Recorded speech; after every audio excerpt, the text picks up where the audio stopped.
교회는 전통적으로 부활절에 서로 주고받으면서 이렇게 인사를 하고는 했습니다. 제가 먼저 주님께서 부활하셨습니다 이야기하면 우리 성도님들께서는 정말로 주님께서 부활하셨습니다 이렇게 인사하는 것입니다.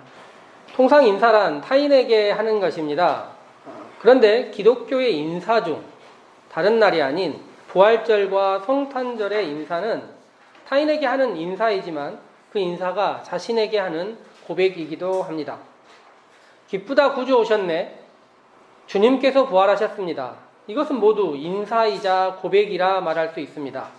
그런 의미에서 우리가 서로에게 인사하는 일은 자기 자신에게 다시 한번 고백을 하면서 주님의 부활을 이야기하는 것이기도 합니다. 사실 수 있으면 부활절에는 많은 사람들에게 성도 간의 교제로 주님의 부활을 고백하고 함께 인사하는 시간들이 있었으면 좋겠습니다. 부활절에 성탄절 이야기를 하는 것이 딱히 맞는 것은 아니지만 부활절과 성탄절 모두 기쁨의 순간은 그 기쁨의 절정의 시간이지만 그 절정의 시간을 앞두고 불안 혹은 두려움이 있었습니다. 아기 예수님의 탄생 여정을 보자면 출산의 시간이 임박해 있었던 이야기, 머무를 곳이 없었던 이야기, 헤롯이라는 당시 최고의 악당을 만난 이야기, 그리고 이후에 애굽으로의 여정, 돌아와서도 어디 머무를 곳이 없어서 피해가는 이야기들을 보면 탄생부터 순환을 예고하듯이 어찌 보면 긴장의 연속이라 말할 수 있겠습니다. 부활 이전의 상황도 마찬가지인데요. 고난주간의 이야기를 애써 설명하지 않더라도 그 상황은 처연함 그 자체라고 말할 수 있겠습니다. 우리는 메리 크리스마스, 해피 이스터와 같은 말들을 하지만 사실 그 이전에 긴장과 아슬아슬한 상황이 있었던 것입니다. 제가 성금요일에 기도문과 음악들을 올렸었는데요. 본회포의 기도문 중에 이런 내용이 있습니다. 순환의 날에 부활과 함께 모든 것이 새로운 국면을 맞이할 것이라는 생각을 미리 생각하지 않으려 한다. 즉 순환을 하면서 마땅히 당연히 부활이 올 거야 라는 익숙한 감정에 들어가지 않으려 한다라고 기도문의 저자는 그렇게 이야기를 한 것입니다. 너무 익숙하게 부활절을 맞이하지 않는다. 이것이 어떤 의미일까요? 다 아는 것처럼 당연하게 부활하실 것을 생각하고 예수님께서 십자가를 지셨다 생각하지 않는 것입니다. 지금은 그렇게 하지 않지만 어린 시절 제가 중고등학교 다녔을 때까지만 해도 전국 우리나라 각지에서는 부활절이 되면 연합예배를 드리곤 했습니다. 새벽 5시에 연합예배를 드렸는데요. 지금 기억해보자면 지금부터 약 30년 전 그 이전의 이야기들이기 때문에 교회에 차가 있는 것도 아니었고 교회에서 모이는 공간은 보통 걸어서 짧으면 30분, 길면 1시간 이상 걸어가야 되는 거리였습니다. 새벽 4시쯤 일어나서 부모님과 함께 옷을 입고 그 장소로 함께 모여서 새벽 예배를, 부활절 새벽 예배를 드리는 장소로 가곤 했었는데요. 기억하시는지 모르겠지만 지금은 그렇지 않습니다. 우리 전도사님만 부활절 공식 복장하고 오셨는데 부활절 때 흰옷 입는 거 이게 예의 아닙니까? 오늘 성경 말씀에 그 무덤 안에 있는 사람이 흰옷 입고 나와서 그런 패션을 함께 갖추었던 것 같은데 함께 나가다 보면 새벽에 이곳저곳 골목에서 흰옷 입으신 분들이 나타납니다. 그러면 저 사람 우리의 동지구나. 같은 곳을 향하는구나 볼 수 있고 약간 따로따로 밤에 만난다면 무서울 소복 같은 옷들 입고 다 나타나셨는데 장소에 모이면 제가 있었던 지역의 거의 모든 분들이 다 새벽 예배를 드리러 부활의 기쁨을 이야기하러 모였던 것 같습니다. 지금도 기억나는 게 그때 함께 외쳤던 사셨네 찬양하는 모습. 집단적으로 모여서 워낙 크게 찬양을 하기 때문에 주님이 지금 이 자리에 오실 것 같은 그런 느낌이 정말로 드는 조금은 보면 굉장히 멋있는 행사였다 생각이 듭니다. 그때를 생각해보면 제 신앙이 그렇게 키워져 가고 성장되었던 이야기들을 생각해 볼 수도 있지만 누군가 약간의 의심 섞인 말이나 고민의 이야기, 그런 이야기는 아예 없었던 것 같습니다.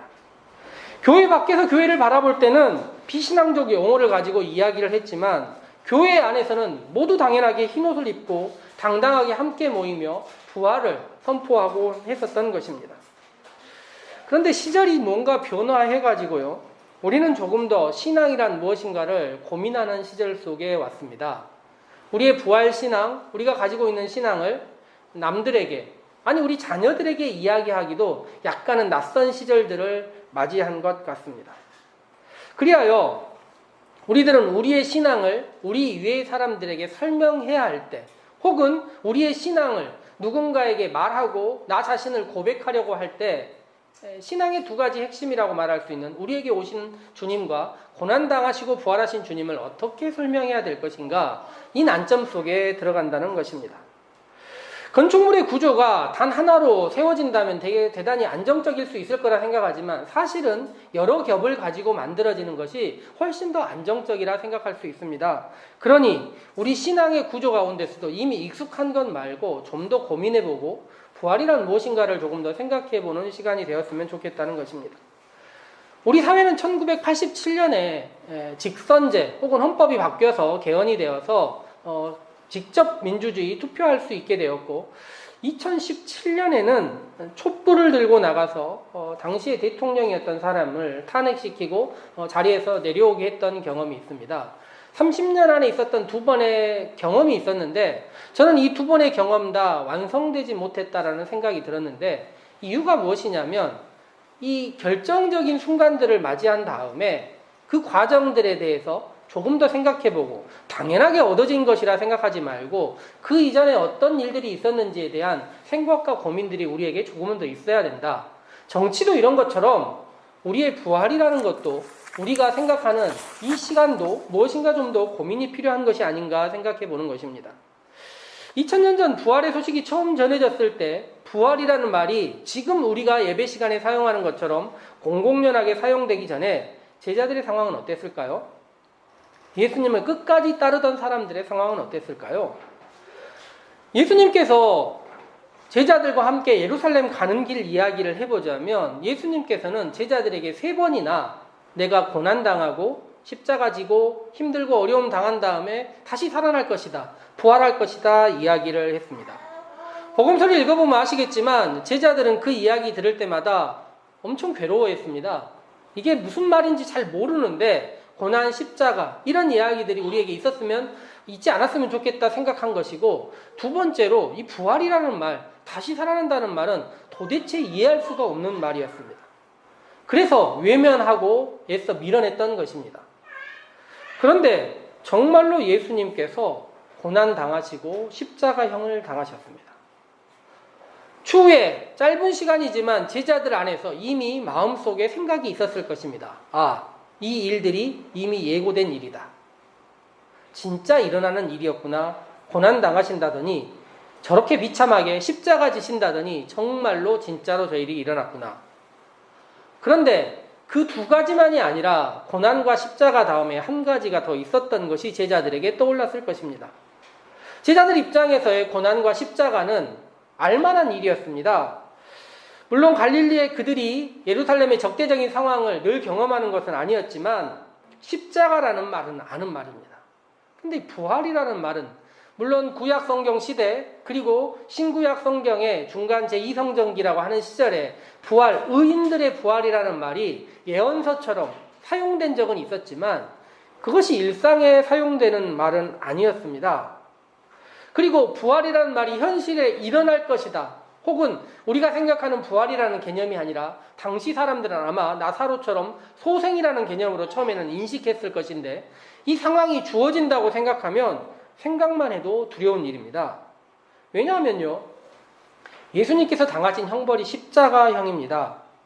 부활절에 십자가를 강조하는 것이 어울리진 않지만 통상 십자가라는 것은 로마 시대에서 로마인들이 자신들을 제외한 정치범들에게 본보기로 하는 린치와 같은 것입니다. 처절하기도 했고 약자들에게, 로마 시민을 제외한 속국의 시민들에게 본보기가 될 만한 형벌을 준 것입니다.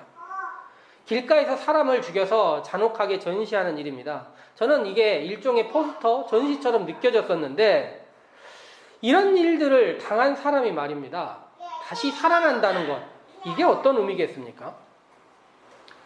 죄수로 죽임당한 사람이 살아났다는 것은 정치적으로 훨씬 더 복잡한 일입니다. 이런 일들에 가담한 사람들, 만약 이런 일이 일어난다고 하면 다시 죽일 수도 없고 몹시 난처한 일들이 수없이 많은 십자가형들에 발생할 수밖에 없다는 것입니다. 그래서 마태복음에 따르면 이 얘기에 부담을 느꼈는지 일부의 사람들이 군인들에게 소문을 냈다고 하죠. 예수님의 제자들이 시체를 훔쳐갔다는 이야기를 하게 한다. 왜냐하면 소생 혹은 부활이라는 개념이 그들에게 무척 낯설고도 부담가고 서로서로에게 힘든 개념이었다는 것입니다. 즉 살아난다는 것은 처음에 기쁨으로 임하는 것이 아니라 오히려 두려움이고 알 수 없는 경이고 무엇인가 공포 같은 일이었다는 것이죠. 그리고 나서 그들에게 진짜 예수님이 부활하신 이야기를 그들이 경험한 이야기가 성경 가운데 나옵니다. 예수님이 부활하신 다음에 제자들 혹은 여인들을 만난 이야기가 성경 가운데 굉장히 다양하게 나와 있는데 세 가지 방식으로 구별할 수 있습니다. 첫 번째가 오늘 우리 성경에 있는 것처럼 사라짐 혹은 부재입니다. 예수님이 부활하셨다는데 가보니까 없어요. 무덤은 비어 있었다는 것이 첫 번째입니다. 두 번째는 무엇이냐면 한계를 넘어선 방식으로 찾아오시는 것입니다. 예를 들면 문을 닫고 있는데 예수님이 찾아오셔가지고 이야기를 하신다거나 그때 예수님이 두 가지 방식으로 사람들을 만나시는데 첫 번째가 이런 거예요. 나를 만져라. 두 번째는 나를 만지지 마라입니다. 예수님은 이전과 다른 방식으로 사람들을 만나고 계셨습니다. 사람들을 예수님의 공생의 기간에도 돼서 고치고 되지 않고 고치고 방식이 있었는데 예수님이 부활하신 자기 존재를 대하는 방식이 모두에게 일정하지 않았던 것입니다. 그리고 세 번째 방식이 예수님께서 제자들 혹은 많은 사람들의 과거를 경험하게 해주신 방식으로 만났습니다. 즉 비어있는 공간에서 예수님을 경험하게 하는 것, 두 번째는 초월적인 방식으로 우리를 만나시는 것, 세 번째는 나의 과거와 만나게 하시는 것입니다. 즉 베드로 같으면 세 번의 부인의 이야기와 함께 만나게 하신다거나 엠마오의 제자들의 이야기 같으면 옛날 이야기 성찬했을 때 혹은 예수님께서 오병이어의 기적을 베풀었을 때 과거를 추억하면서 예수님을 만나게 하신 방식입니다. 두 번째, 세 번째 방식이라는 것이 모든 사람에게 다릅니다.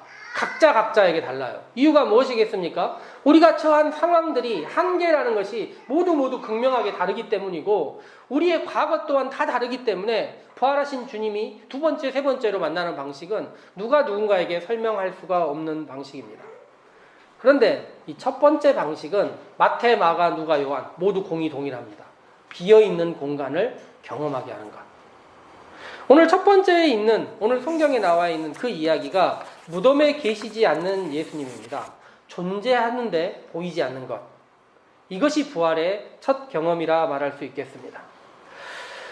제자들은 여인들은 이 부재의 상황을 만났을 때 무척 공포를 가졌던 것 같습니다. 그리하여 그들이 했던 이야기들을 보면 오늘 성경에 적혀있는 말씀을 따르자면 8절이라고 말할 수 있는데 8절 말씀 같이 제가 한번 읽어보자면 여자들이 몹시 놀라 떨며 나와 무덤에서 도망하고 무서워하여 아무에게 아무 말도 하지 못하더라.